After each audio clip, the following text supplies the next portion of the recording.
A Hunter in Teyvat, Chapter 35, Fan Fiction, by Azazyel.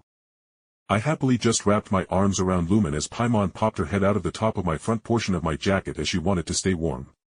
And then just to be cheeky I took out a couple handfuls of beef jerky and passed it around to the other girls.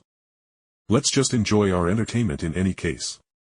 I chuckled as we gently flew over the wrecked remains of the fortress, as the Fatui agents and Signora went into battle with the ruin grader.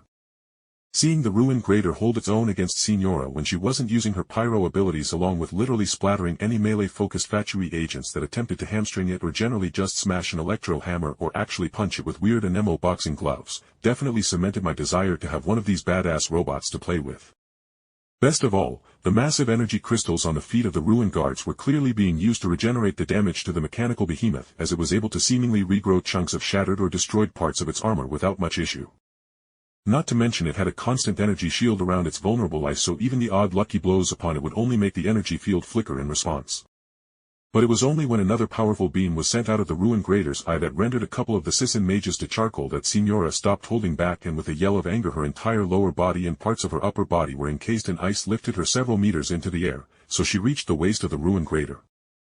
But even with her transformation and sending large swathes of ice into the ruin grader, she still needed the help of the Fatui agents to finally break off its arms, as should she stop her deluge of cryo-elemental attacks consisting of sending massive pillars of ice crashing into it and attempting to tragically pierce its weak points with a machine gun fire's deluge of exploding icicles. The ruin grader would just continue to burn through its energy crystals to regenerate its body. But just as Signora triumphantly laughed as the ruin grader's eye dimmed as it was dying, she was violently smashed into the remains of the fortress as the dimming eye surged to life and sent a far greater laser than before into her, practically ignoring her ice armor as she was sent ass over tea kettle in the final death struggle of the ruin grader. As the Fatui agents screamed for their harbinger and most looked away from the slouching ruin grader, I swiftly dropped off my anemo elemental after I quickly pushed Paimon into Lumine's arms, and with my own triumphant laughter my anemo-coated saber pierced into the ruin grader's large eye, and by detonating the powerful anemo winds into the sensitive machinery I fell a couple inches into the ruin grader as its mechanical muscles locked up and then slumped fully to the ground. "Hey! Who are you?" a Fatui agent screamed out, pointing at me and Signora, who just staggered back out of the now thoroughly destroyed fortress, frowned, seeing me and Lumine, who was still riding my anemo elemental. I very briefly over to Lumine and grinned evilly before, with a flourish, I pulled out my secret weapon. Mwaha! I am a proud Ronin of Inazuma. I have already accomplished my greatest mission. The Fatui agents and even Signora looked at each other in confusion at how stupid I was acting, but it was only as I pulled out my secret weapon that the muttering froze in place, as the only sounds was the flickering flames from the battle and the howling winds of the Dragon's Pine Mountain. Within my arms raised high above my head as though showing it to the divine land of Celestia above us all was the flapping black panties of Signora that were being pulled to flap around in the harsh wintry cold winds.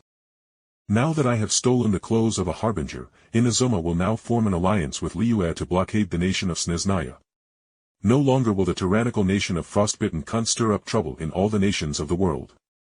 I yelled as I jumped on my anemo elemental, and as we flew off, dodging various elemental attacks, I threw several pairs of her underwear as we circled her from above before we flew off in the direction of Liyue. A couple minutes later, as I broke out into hysterical giggles at how the Fatui must be freaking the fuck out, Lumine finally broke out into her hysterical burst of laughter as she seemingly found her own laughs in the situation. "What were you laughing at?" I asked after I managed to calm myself down. "Oh, I was just imagining that woman's face when she finds out she worked so hard to kill something that you stole," said Kill, "and when we inevitably fight, she will certainly be surprised by having a ruin grader thrown at her. Do you think you could drop a ruin grader from up high like that ruin guard you dropped on that lodge hurl?" Lumine said as she leaned against my chest before lurching forward as she crushed Paimon between us. "Lumine, are you trying to kill me?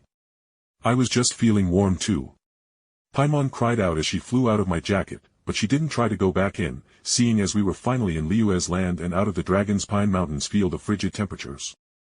"Sorry, Paimon." Lumine apologized, patting her friend on the head before briefly hugging her as we flew into what I believe to be Mingyun village just south of the Salt Plains. "Lumine, see that village over there," I said, pointing at the faint lights of the streetlights of Mingyun village burning in the twilight setting sun. "From there we will go south to one of the Lord of Geo's statue of the Seven." "Wow, Jake, you really know the surroundings of Teyvat well despite not being from this world." Paimon complimented me, and I faintly smiled as I could only curse and bless my decent memory that remembered that damn interactive map. I constantly use to hunt down all the elemental Akuli for each land, along with finding materials to ascend characters. As I said previously, I am a bit of a scholar. Comes with trying to find a way out of this world in any case. I said, and I felt Lumine thread her fingers between mine that were currently around her waist as she showed her solidarity in our circumstances. Please subscribe to this channel for listening and patreon.com/Azazyel to read all of his stories.